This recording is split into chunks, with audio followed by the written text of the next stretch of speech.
ಇಲ್ಲಿ 10 ಲಕ್ಷ ರೂಪಾಯಿ ಅನೌನ್ಸ್ ಮಾಡ್ತಿದ್ರಿ. ಇದೇ ಸರ್ ನಿಮ್ಮ ಸೆನ್ಸಿಟಿವಿಟಿ?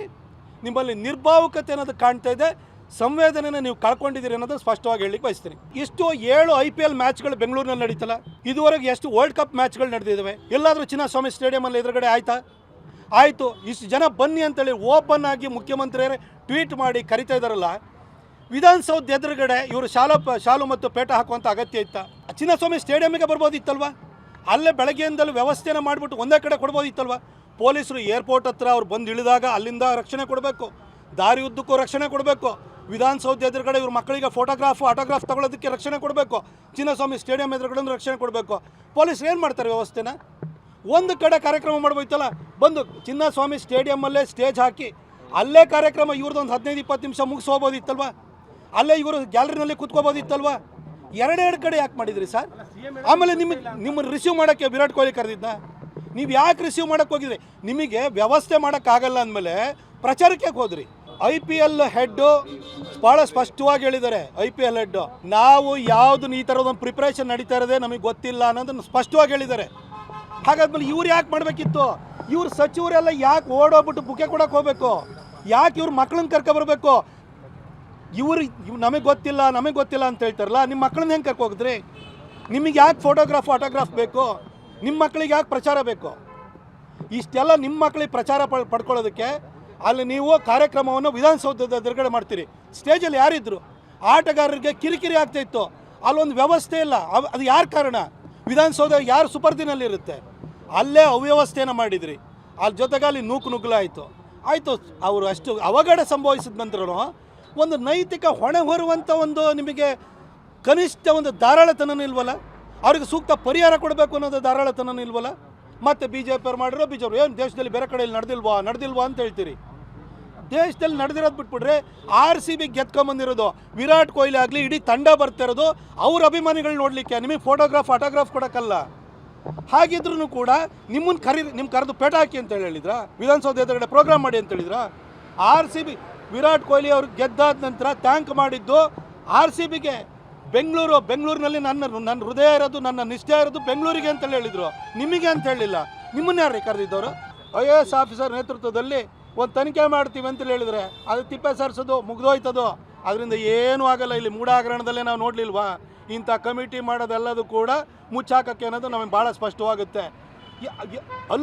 ನಿಮ್ಮ ಕಾಂಗ್ರೆಸ್ಸಿನ ಮುಖ್ಯಮಂತ್ರಿ ರೇವಂತ್ ರೆಡ್ಡಿ ಅವರು ಅಲ್ಲು ಅರ್ಜುನ್ ಮೇಲೆ FIR ಆಗ್ತಾರೆ. ಒಂದು ಸಾವಾಗಿದ್ದಕ್ಕೆ ಆತನನ್ನು ಅರೆಸ್ಟ್ ಮಾಡ್ತೀರಿ, ಆತನನ್ನು ನೀವು ಚೇಸ್ ಮಾಡ್ತೀರಿ.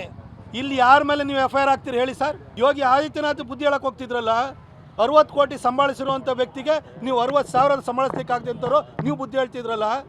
ಇವತ್ತು ಮಾತಾಡಿ, ಇವತ್ತು ಬರ್ರಪ್ಪ ಲಾಡು ಅವರೇ, ಖರ್ಗೆ ಅವರೇ ಬನ್ನಿ, ಇವತ್ತು ಮಾತಾಡಿ. CMಗೆ ಸಂಭ್ರಮಾಚರಣೆಯಲ್ಲಿ ನೀವು ಭಾಗಿಯಾಗಿ ಅಂತ ಹೇಳಿದ ಮೇಲೆ ನೀವು ಸೂಕ್ತ ವ್ಯವಸ್ಥೆನ ಮಾಡಬೇಕಲ್ವಾ? ನೆನ್ನೆನೇ ಮಾಡಬೇಕಾದ ಅಗತ್ಯ ಏನಿದೆ?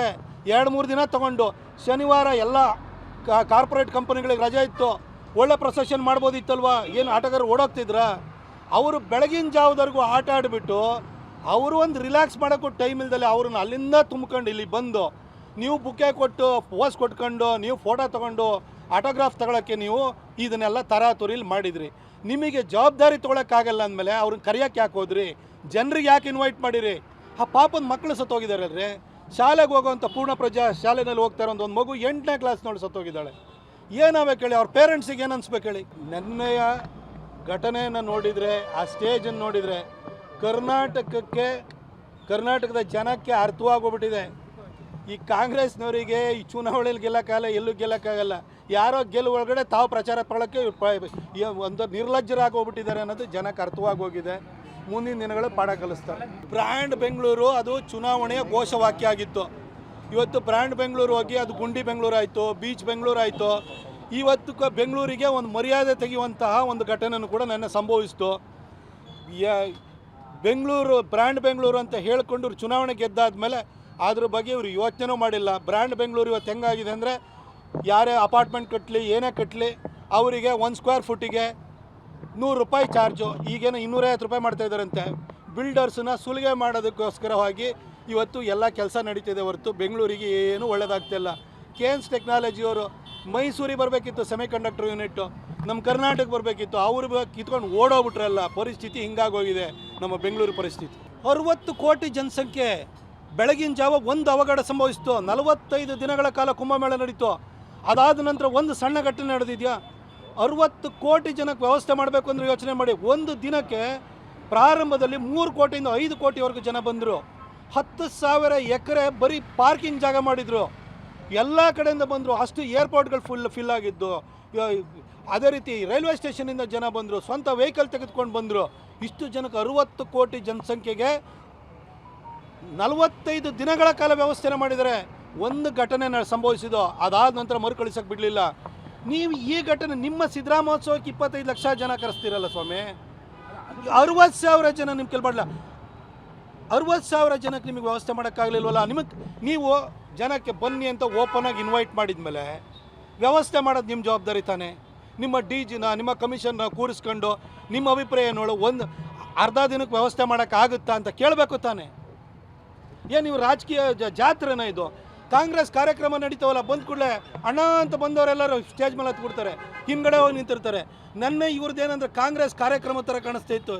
ಅಲ್ಲಿ ಯಾರು ಪುಟ್ಟರಂಗ ಶೆಟ್ಟರು ಬರೋದೆ, ಅವರು ಬಂದು ಪೊಲೀಸರಿಗೆ ಡೈರೆಕ್ಷನ್ ಕೊಡೋದು. ಪರಿಸ್ಥಿತಿ ಹೆಂಗಾಗಿತ್ತು ನೋಡಿ. ನೆನ್ನೆ Karnataka police most efficient police.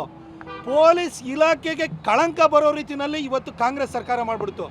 ನಮ್ಮ ಪೊಲೀಸರು ಅಷ್ಟು ಮ್ಯಾಚ್ಗಳು ನಡೆದಿದೆ, ಅಷ್ಟು ಅಚ್ಚುಕಟ್ಟಾಗಿ ಅವರು ಭದ್ರತೆನ ಒದಗಿಸಿದ್ದಾರೆ. ಆದರೆ ನೆನ್ನೆ ಒಂದು ಘಟನೆ ನಮ್ಮ ಪೊಲೀಸ್ ಇಲಾಖೆಗೆ ಕೆಟ್ಟ ಹೆಸರು ಬರೋಂಗೆ ಆಗೋಗ್ಬಿಡ್ತು.